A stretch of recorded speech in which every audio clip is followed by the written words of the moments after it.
When a fighter jet or any other plane breaks the sound barrier, you have this pressure wave, and their theory was that this pressure wave just got the plane to disintegrate in the air. But the Norwegian F-16 pilot testifies that he was more than 1,000 feet above the Convair when he passed it. Investigators calculate just how close the F-16 would have had to be in order to seriously disturb Flight 394.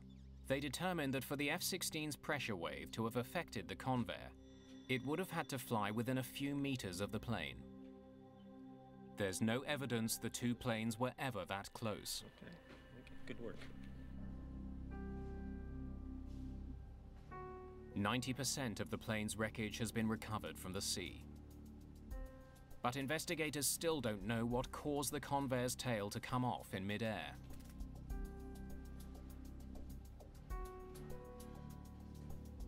During the course of the investigation, Finn Heimdall is given a promotion. But he has no idea how to solve the puzzle that haunts his nation. They asked me to be in charge of the rest of the hardware investigation. I was standing in a heap of wrecked parts and thinking I'll never get to an end of this. Investigators get a break when the faulty flight data recorder is analyzed in the United States. The manufacturer has asked its top expert to come out of retirement and examine the device.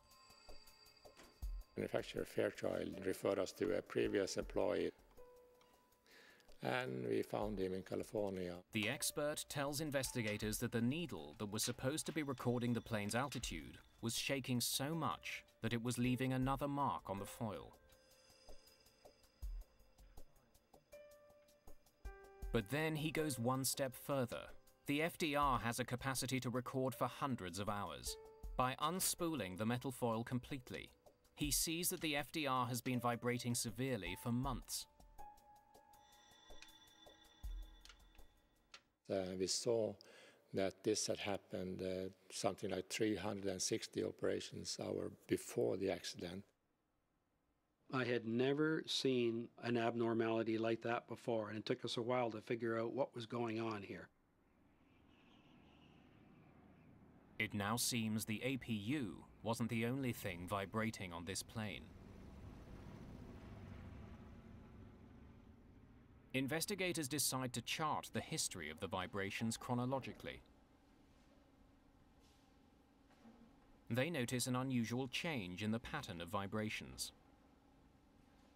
2 months before the crash, the vibrations suddenly stopped for a number of weeks. Virtually no vibrations for at least 16 flights. It was increasing intensity and frequency up to the summer of '89. And then the pattern changed. After getting better, the pattern of vibrations got worse again, right up until the crash. What happened here? Investigators now need to find out what changed on the plane during the 2-week period when the vibrations stopped.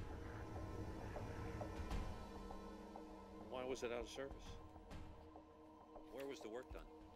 The airline tells investigators that during that time, the plane was receiving a major overhaul in Western Canada. Thank you. We'll be in touch.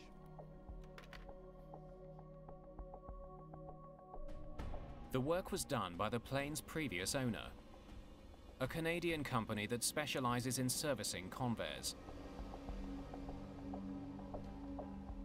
During the various test flights there, the FDR recorded almost no excessive vibrations. This healthy pattern continued on several passenger flights once the overhaul was done and the plane returned to Norway. Investigators review the maintenance records. Heimdall finds that during the overhaul, mechanics found signs of wear on one of the 4 bolts that connect the vertical fin to the plane's tail. These 4 bolts are the only things holding the tail to the fuselage.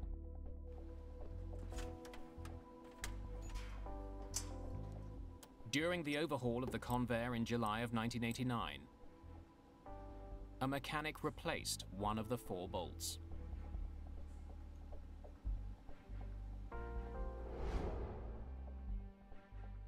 The information from the flight data recorder reveals that the vibrations in the tail stopped right after that one bolt was replaced. You see that? And as they go across. Incredibly, investigators are able to recover all 4 of the bolts which were holding the tail in place.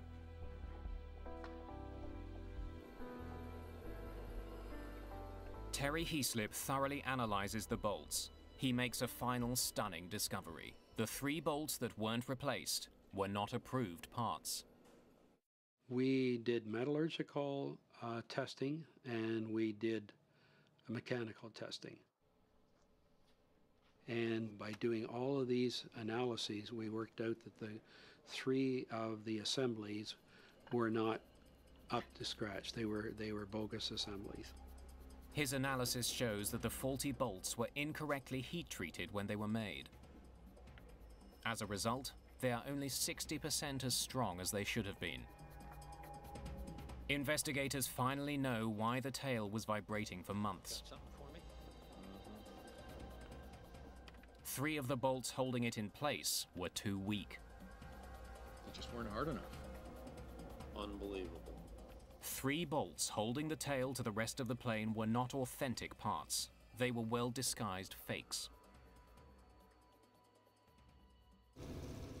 The weak bolts mean investigators now must answer a critical question.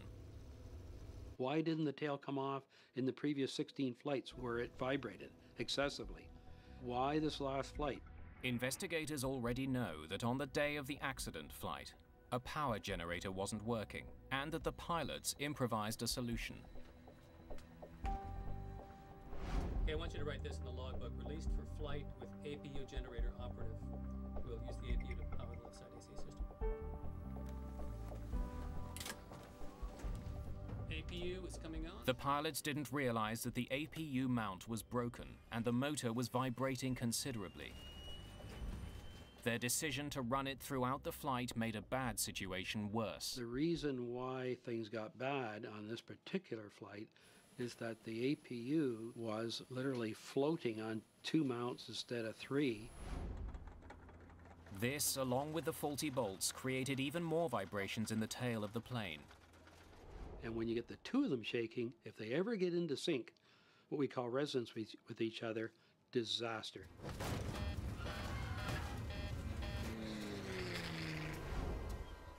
The investigators conclude that the vibrations in the tail and the vibrations from the APU could have combined into a lethal force.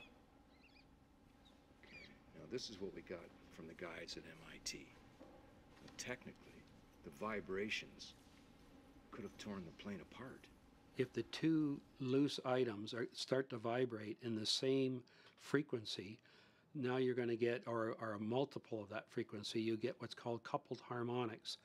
And the one vibration is feeding the other one. They're feeding each other and making each other worse and worse. The most famous example of coupled harmonics occurred on the Tacoma Narrows Bridge in Washington State in 1940. The newly built steel and concrete bridge began swaying lengthwise, and then a crosswind started dipping it left to right.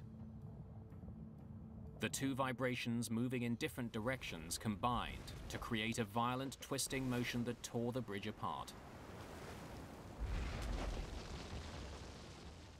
Investigators calculate that the same effect tore apart Flight 394. And we said, my gosh, that's exactly the phenomenon we have here. This lethal combination of vibrations caused the tail to sway back and forth so violently that the rudder jammed to the left. This forced the plane into a left turn so abrupt that it increased airflow over the right wing, creating greater lift and causing the aircraft to roll. The plane recovered briefly, but the rudder jams to the left again and the shroud doors explode. It rolls a second time.